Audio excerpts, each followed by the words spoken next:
Hello everyone, and welcome back to the Hero of Kendrickstone. In, hopefully, high definition, because we seem to have sorted out our recording software, and hopefully you'll be able to read through this, just in case you can't understand what the hell I'm saying.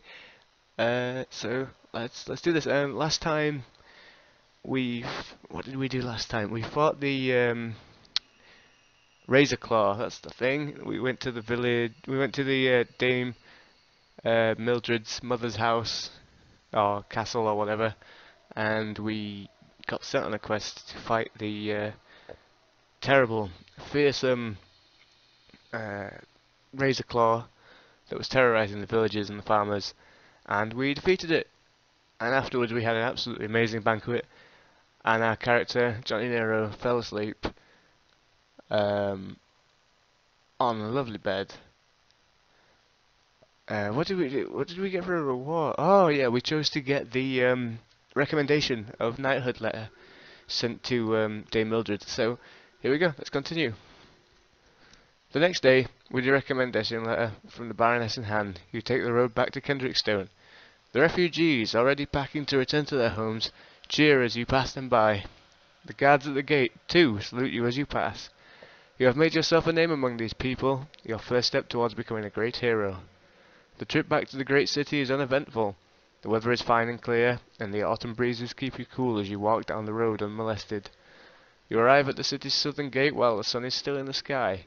The guards wave you past without a second look.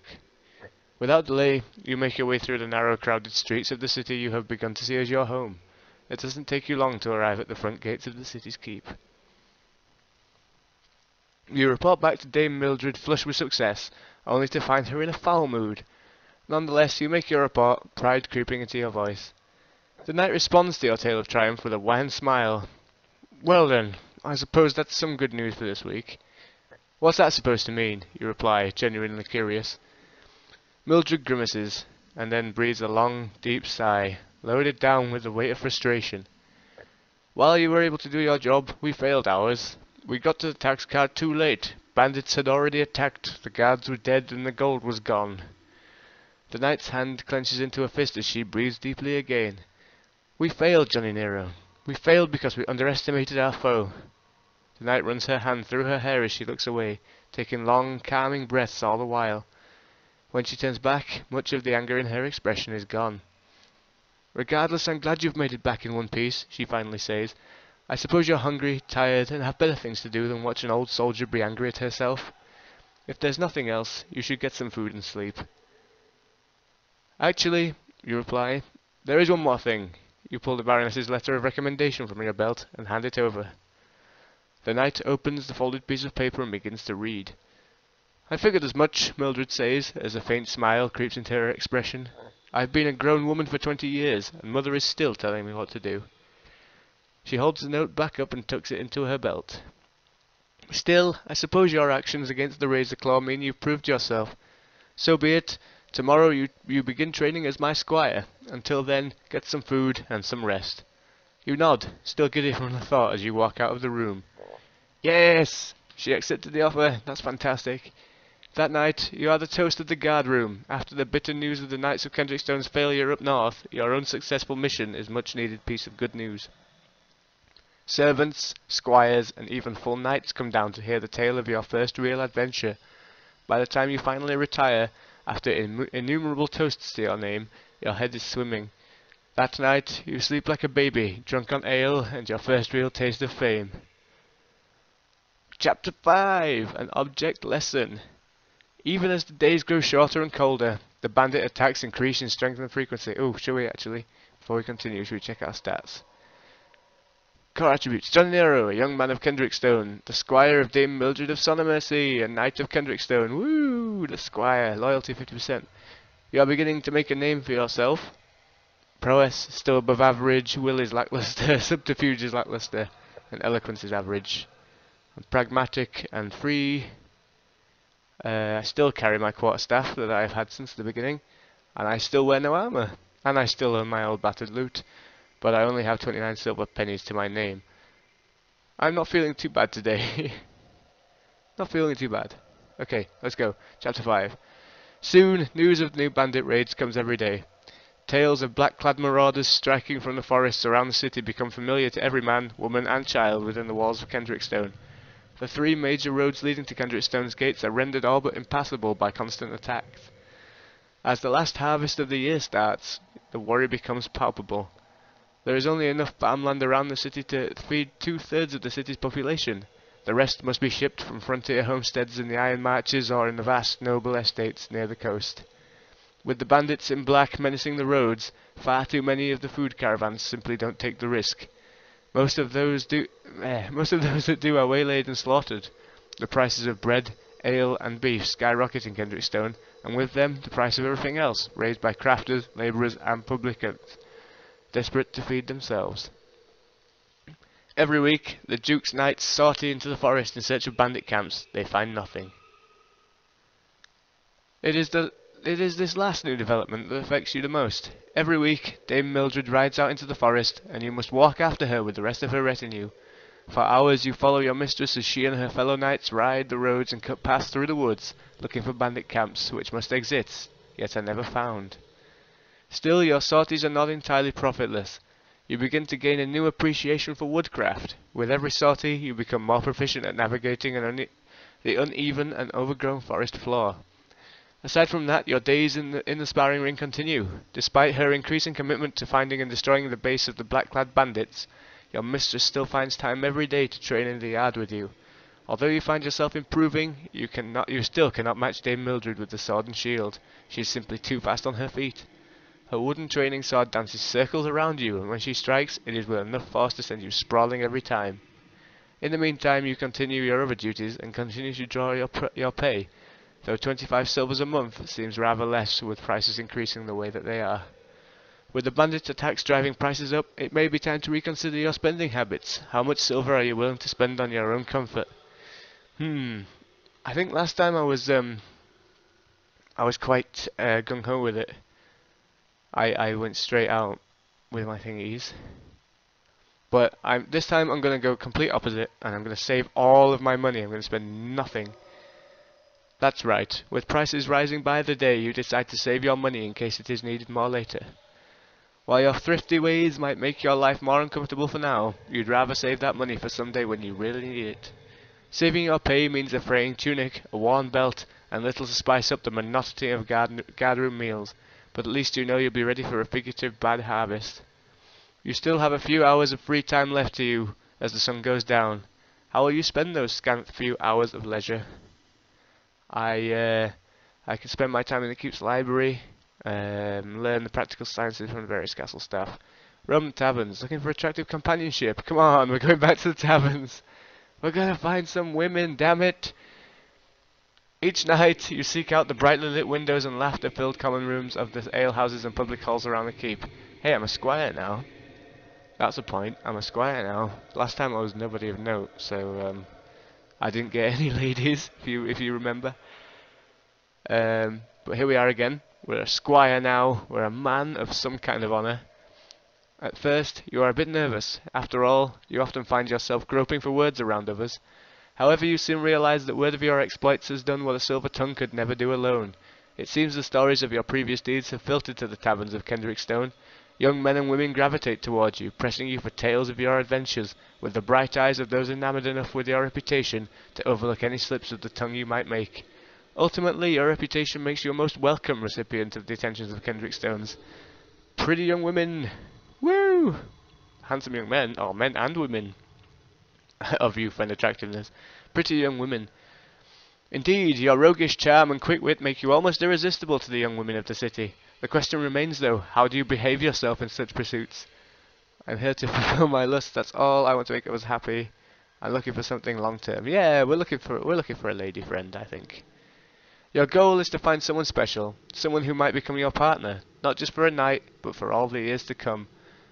After a few false starts, you finally seem to stumble across the one, a young tallow chandler's apprentice, brash and headstrong, but bright and full of unending enthusiasm. Alas, it is not to be. A month before winter starts, her master makes the decision to escape Kendrickstone's rising prices by moving shop to Torrinhall. She goes with him. Dame Mildred consoles you through your heartbreaks. The scarred veteran proves surprisingly perceptive, It won't ever stop hurting, she tells you, but one day you'll find someone else, and the new joy will drown out the old pain. You hope she's right. Oh, damn it! We loved and lost immediately. Oh, I feel bad for Squire JonnyNero. There is, however, one last expense you must deal with. The writ of protection given to you by William of Halliford when you first arrived in the city is now expired. Will you pay silver for a renewed writ, or will you refuse to risk the wrath of the powerful crime lord? How much silver have we got? 104. Okay, we can afford one. I won't give in to that. I refuse to buy. I won't give in to this extortion. I refuse to buy any writ of protection. Ooh. You decide against buying a new writ of protection. You won't give in to William of Halliford's idle threats. After all, so long as you keep your guard up, what could he really do to you? A great deal, apparently. Ah, crap. One day you wake up to find a dagger stuck to your bedpost. The message is an obvious one. Even in the heart of the city, behind walls of stone, you are not safe. When you bring this up in the guard room, the other servants and squires get nervous. It seems that even service to the Duke does not absolve you of paying it for protection. According to your fellows, only full knights are safe. The knights of the next few weeks prove very nervous ones for you. One day, as you are walking across the castle yard, a young woman in grey, nondescript clothes dashes through the front gates. Oddly enough, the soldiers standing guard do nothing to stop her. The reason for that becomes obvious once she runs to you and wordlessly hands you a folded piece of paper sealed with the unmistakable crest of William of Halliford. Ah, shit. Oh, he's gonna be pissed. You open the note and read it quickly. JonnyNero, your presence is requested immediately at my residence. A friend. There is no question that the matter mentioned in the note is urgent, so you leave immediately, pausing only to tell your mistress where you are going. Though the crime lord's house is halfway across the city, you have become familiar with Kendrickstone streets and are there within half an hour. As soon as you approach the door, a pair of guards appear to usher you in. You are taken beyond the ornately appointed great hall, up a set of stairs, and into a small room, where William of Halliford himself awaits. Please sit down, JonnyNero, he says, motioning to a chair opposite his desk with one hand as he pours out 2 cups of wine with the other. So, he says as you sit down, you are still an adventurer, are you not? Still looking for jobs? You nod. William of Halliford smiles as he takes one of the cups and pushes the other towards you over the polished wooden desktop, the deep red liquid rippling in its burnished brass container. Good, very good. Then perhaps I have an offer for you, one I expect you shall accept. What do you want me to do? I'm going to pay for this right. This job is going to be illegal, isn't it? What do you want me to do? Yeah, we pissed him off. We better not piss him off anymore. Instead of answering your question directly, William of Halliford reaches into his doublet and pulls out a small piece of parchment. With 2 fingers, he pushes it across the desk. Do you know what this is? He asks. You pick up the paper. On it is a drawing of an emblem of some sort, a bird in flight surrounded by a pair of concentric circles. It's hardly much to go on. Trading houses, noble families, and even city functionaries all have their own such emblems, and you've never seen this particular one before. You shake your head. That emblem, William explains, is the sigil of the House of Swanfall, a wealthy noble house hailing from the Duchy of Torrinhall. What does this have to do with us? You reply. Torrinhall is a week's ride to the north. The crime boss... Torrinhall is where my woman was. It can't be leading back to that. It's surely not. That's just a coincidence. The crime boss nods. It is indeed, but one of the House Swanfall's younger sons, a Lord Berwick, lives in a manse in Kendrickstone. His conduct is of great concern to me, and by extension, you. William of Halliford leans back into his chair, swilling the wine in his goblet around as he explains. Up until very recently, Lord Berwick and his family have paid for their protection promptly. However, for the last 2 months, no payment has been forthcoming. William of Halliford takes a sip from his goblet and leans forward, resting his elbows firmly on top of his desk. Perhaps the man thinks his high birth or the distant influence of his family makes him impervious to the chastisement I might wish to lay upon him. I need you to prove him wrong. So you want me to make an example out of this man for not keeping up with his payments, you ask? William of Halliford replies with a tight-lipped smile. Nothing too harsh. Merely a reminder of the value of my protection. Like the reminder your thugs gave me a few weeks back, your reply is bitter. You're pretty sure the man sitting opposite you knows exactly what you're talking about, but he gives absolutely no sign of it. Why, were you attacked or threatened? he asked innocently. If you had paid for a writ of protection, I'd be bound to track down the culprits, but since you have not, he shrugs his shoulders in a convincing display of innocence. Ah, you son of a bitch. The well-groomed man leans back in his chair, his fingers steepled together. What I require of you is quite simple, really. Lord Berwick has in his possession a rather valuable heirloom chalice, a relic of the Flowering Court in surprisingly good condition, which I have wanted for my collection for quite some time. I need you to gain entrance into his house in Kendrickstone and steal it. William's eyes narrow as he grins, cat-like. That will not only provide me with a rather nice centrepiece for my collection, but also convince Lord Berwick that there is no substitute for the protection I offer. So, are you interested? Do I really have a choice? William of Halliford smiles, not warmly, but with the smugness of a man who knows he has just won an argument. Yes, you have a choice, and it was one you partially made when you chose to become an adventurer. You frown. What's that supposed to mean? The well-groomed man leans forward, his fingers still steepled together. An adventurer's path is one of service. Despite your freedom, you are still dependent on the opportunities presented to you. All I am saying is that if you turn down this offer, who knows how many others may come. You grit your teeth. This man has a point. An adventurer with a reputation for refusing jobs offers isn't likely to go far. In addition, you somehow doubt the crime lord would be above sabotaging any future work you might have in the city. William of Halliford seems to show no awareness of your internal frustration. Instead, he merely smiles easily at you. Of course, if you've any other questions about the job, you are free to ask. When do you want this done? William of Halliford plucks a gold coin from his belt with one hand as he idly refills his goblet with the other. Lord Berwick is what I might call an unstable element. With one hand, the crime lord flips the heavy coin into the air, catching it on the back of his knuckles. While it is quite unlikely that he'll learn of this meeting, there is always the possibility that he already has. That may render him prone to rashness, shall we say. The man opposite you continues rolling the coin over the knuckles of one of his hands as he speaks, his motions almost unconscious. To minimize the risk, I would expect you to act as quickly as you can. Tonight, if possible. Tonight. That's not much time to prepare at all. Despite the crime lord's assurances, you have no doubt that the job before you will be a risky one, a mission that might test all of your skills. However, before you commit to anything, it would probably be best to speak to your mentor first. When you mention this to the crime lord, he smiles, nods, and gives you permission to leave.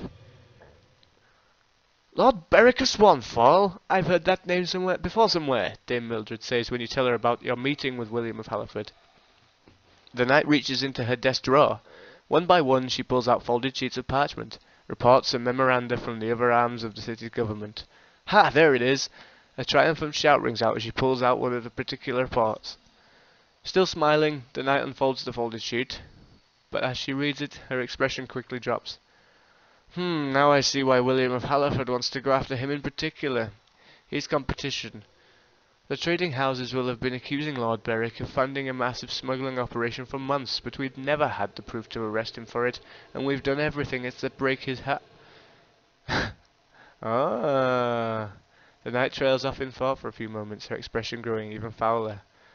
When she speaks again, the frustration is plain in her voice. I hate to say it, but I'm going to need you to do William of Halliford's dirty work tonight. If you could break into Lord Berwick's mansion, you might find evidence of his smuggling operations, and if you're caught, you have a reason for being there that won't tarnish the honour of the city watch. She pauses, looks away for a moment, and then looks back, her fist clenching and unclenching at her sides. Look, we might not always agree on everything, but I need you to do this. A smuggling operation, especially in the city's current state, might put dozens, if not hundreds of traders out of business.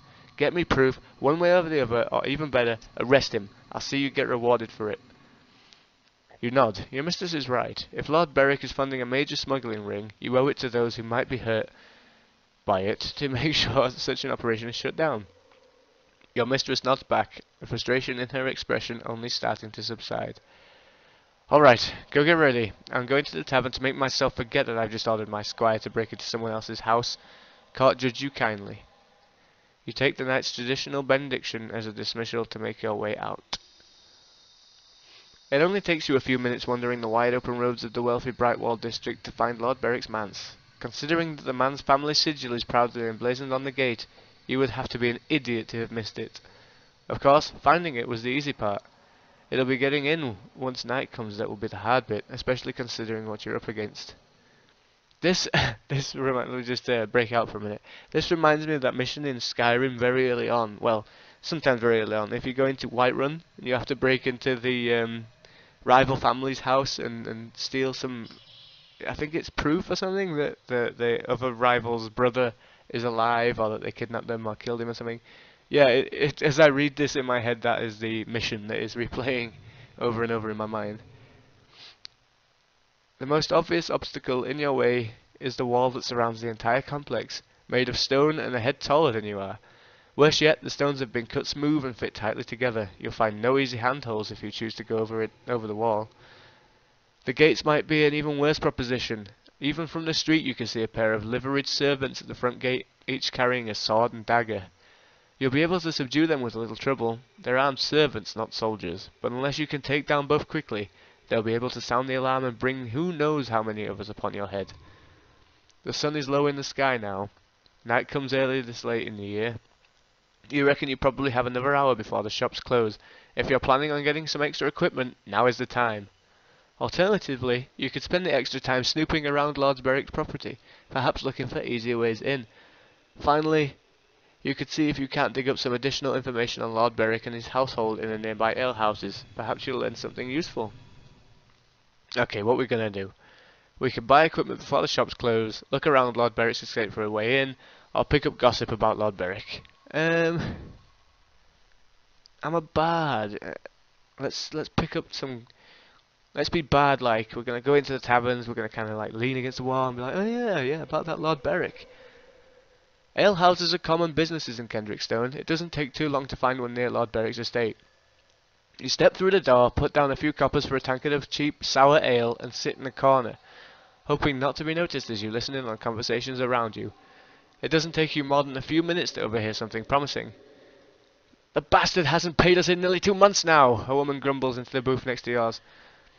If this keeps up, I'm nicking the silverware, walking out and taking service at the keep.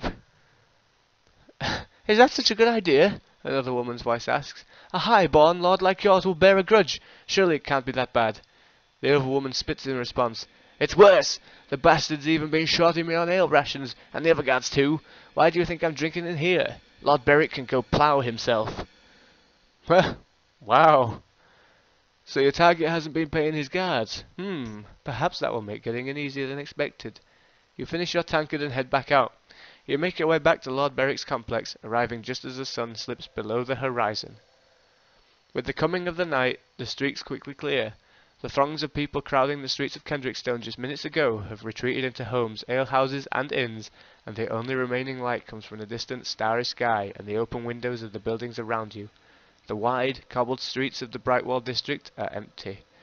You stand before the gate to Lord Berwick's walled estate and consider your options.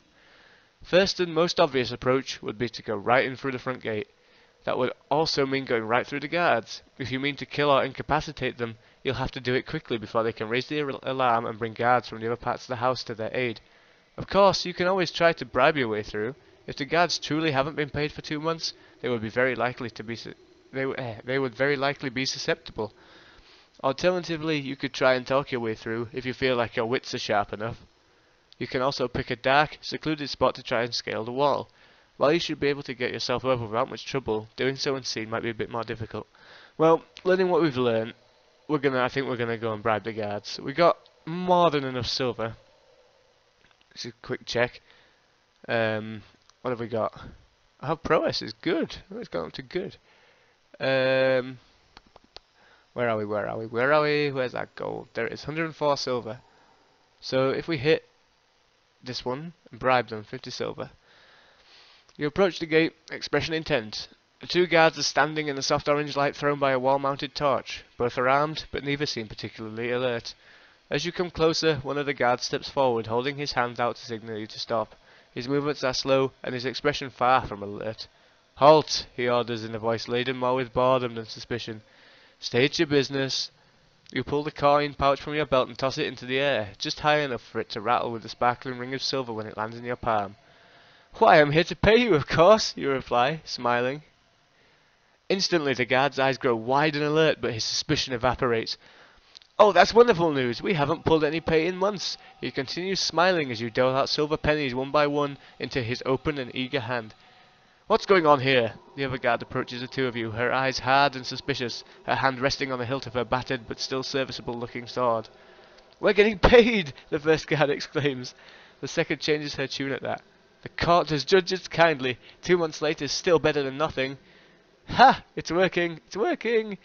You put 25 pennies in each guard's hand, a guard's monthly wage in the relatively safe streets of the great city.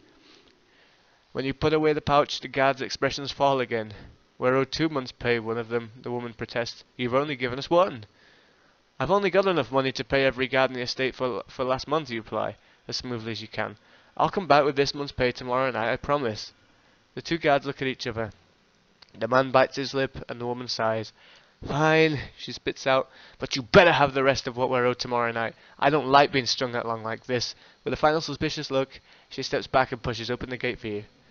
You step inside and enter the grounds of Lord Berwick's house. Before you stands the imposing stone and timber bulk of Lord Berwick's mansion. Open windows flood the air around them with soft orange glow of candlelight. Carefully, you make your way towards the building. You move as fast as you can, hoping that nobody looks out a window and spots you moving across the yard. Nobody does. Within moments, you are able to find the side door and slip inside. It takes a few moments for your eyes to adjust to the light from the candles and lamps. When you can finally open your eyes again without squinting, you find yourself in some sort of storage room. Immense casks sit on their sides in 2 rows, one on each side of the cool, stone-floored room. Iron taps stick out from the heads of each. You turn one of the taps experimentally. Perhaps Lord Berwick has a good taste in ale, but nothing comes out. You try the others, and sure enough, they're all empty. After a few minutes of searching the hallways and rooms around the storage room, you realize that the casks aren't the only thing that are empty. The entire house is deserted. There are none of the sounds of a household, either waking or asleep. The 2 guards at the front may as well have been the only 2 people on the estate. Despite this, it is clear that the building has not been empty for long. The smells of cooked meat, spilled ale, unwashed linens, and stale bodies remain. Someone had to have lit all the candles too. The inhabitants cannot have been gone for long, which means they could be back at any moment. However, with the house currently deserted, you no longer have to worry about stealth. It won't take you long to search the place for the chalice. Likewise, you can take the time to look through Lord Berwick's papers for the proof of smuggling activity that Dame Mildred wants. Oh yeah, I forgot about that. The proof of smuggling activity that Dame Mildred wants without the risk of being detected. Then another thought hits you. With the mansion deserted, what's stopping you from helping yourself to the rest of Lord Berwick's valuables? Surely a house this big would have something worth misplacing. Still, your time is limited. What do you do first? First of all, I'm going to search for the proof, because we are totally loyal to our friend. She helped us through the heartbreak that we suffered when our girlfriend left us. So we're gonna help her. Were Lord Berwick a particularly cunning mastermind, the records of his misdeeds would be hidden within a locked vault covered with magical wards or behind a secret door opened by an elaborate code. Instead, you find exactly what you need in his personal ledgers, clearly marked on a shelf in his library. Apparently, Lord Berwick is not a very cunning man. The ledgers record every transaction, entry after entry of large sums coming out without any explanation. There are only 2 issues. The first is obvious. While such obvious irregularities raise the suspicion of illegal business, they are not proof. The other is the fact that the payment suddenly stopped 2 months ago. You close the heavy leather-bound tome and stick it in your pack. Maybe you'll have a chance to find more answers later, and having the records on hand may prove useful. Alright, that's one thing done. What now? I search for a chalice. Let's go. Let's go. Find this chalice. Get the hell out of here before whatever comes back. The sooner you find the chalice, the sooner you can actually get out. Exactly. Unfortunately, that seems to be easier said than done. You search through every room of the place, looking in closed cupboards, cabinets and closets, keenly aware that every nook and door you open could lead directly to a deadly trap or alarm. You find linens, cookware, chamber pots, books, and a few lewd messages in the servant's hand, bottles of perfume, and even a rather over-decorated warhammer. What you don't find is the chalice you're looking for. Perhaps the thing has been misplaced in some secret vault or hidden compartment. If only you had clue.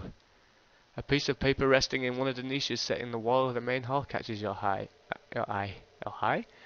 All the other niches hold artifacts of some sort, vases, amulets, strange-looking statuettes. This one holds only a scrap of parchment. Curious, you pick it up and read it. Remember, the chalice has been taken to the docks for the exchange tonight. Do not report it stolen. The bottom of the paper bears the unmistakable wax seal of Lord Berwick of Swanfall.